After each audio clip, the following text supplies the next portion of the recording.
traveling the world this semester, and we started out in Europe, over in Great Britain, in London. We started out with the London fires in chapter 12, and we learned a little bit about what was happening with the plague. And then we jumped over into France, which is another area of Europe, and we learned about the Sun King, Louis the 14th, and all of his palaces and his wealth in the Palace of Versailles. And then we zipped over to this giant area of land in Russia, and we learned about Peter the Great, right? We learned all about Peter the Great and how much he wanted to be changing with the culture and the Western ideas of Europe. So he wanted to travel back and forth and learn from the people in Europe. And then we zipped down into the Turkish area, the Ottoman Turks, and their empire that took over a lot of the Middle East and lasted for, I think, like 500 years. It was really long. Now these Ottoman Turks were, we learned that they were Islamic, Muslim, and we also learned that the people who we just learned about, which were the Mughals, right? The Mughals were another, not Persian, but Islamic people that had actually come from the Mongols, but they were actually the Mughals, and the Mughals were also Islamic. And even though this is India, which is typically mostly Hindu, especially now, the rulership of the Mongols or the Mughals was Muslim rulership. So now we also learned a little bit about Persia, because you remember the guy from Persia went and attacked the Mughals during his reign. Now we're even further east. We're all the way in China. China is a humongous country as well, just like Russia. It's very big, but it is extremely highly populated. Russia's populated, but not for the amount of land. It doesn't have as many people. China is one of the most populous places. India is extremely populated now too. So lots of people in this area of the world. Okay, so now we're going to be learning about the Manchu people. So we are in chapter 20, and we're learning about the Emperor of China at the time. But before we go too much into him, I want to give you a backstory. Back in chapter 10, there was a small chapter explaining that for hundreds of years, the majority of people in China had a ruler, an emperor that ruled over them, and the people group was the Han Chinese. Okay, so the Han Chinese are the majority of China. The minority in the north is called the Manchu people. The Manchu basically were more warrior-like. They thought they were a more pure form of Chinese, if that makes any sense. And they traveled down, and actually during a time when the Han emperor needed help, they came in and pretended to help him, and then they took over. Okay, so for hundreds of years, it was the Ming dynasty ruling over China, and then the Manchu came, and the first ruler of the Manchu was really evil to the Han's people. He did all these horrible things. He made them cut off part of their facial hair that they thought was really spiritual to them, and he made them wear like pigtails, and he just did all this stuff because he thought they were dirty and didn't like them. And so anyway, he mistreated the Hans, which is the majority of people, not smart. But then another guy came along, and he actually started treating them more fairly, and there was more peace when he was ruling, and now his son is who we're learning about now. So I just wanted to give you a backstory. There was the Ming dynasty against the Qing dynasty. There was the Han people against the Manchu people, and we're now in the time period where the Manchu people are ruling, okay? So I want to tell you about a place that's really important before we talk about the emperor, and it is called the Forbidden City. And it has been around since the 14th century. It was built, it was like a big grounds that was built for the emperor at the time. It's pretty much known as a city within a city. And today, you can actually visit. It's probably one of the biggest tourist attractions in the world if you go to China, because it's so magnificent and so beautiful, and now it's so historical. But from like the 14th century to the 20th century till probably 1912, when all of the dynasties were, went down, this was the place that the emperor would live with all of his servants and his family, and it was called Forbidden City because it was forbidden for you to enter at the time. But now it's like a world attraction. Okay, I think I read somewhere that before COVID, 80,000 people would come visit per day. People flying in from all over the world to come visit this place.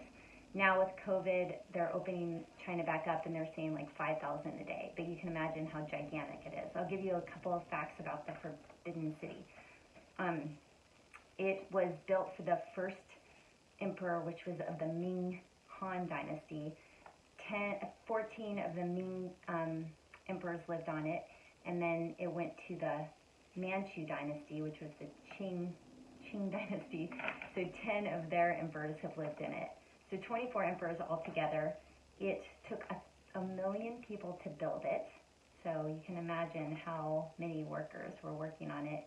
It has 8,728 rooms in this palace. It is a masterpiece of Chinese architecture.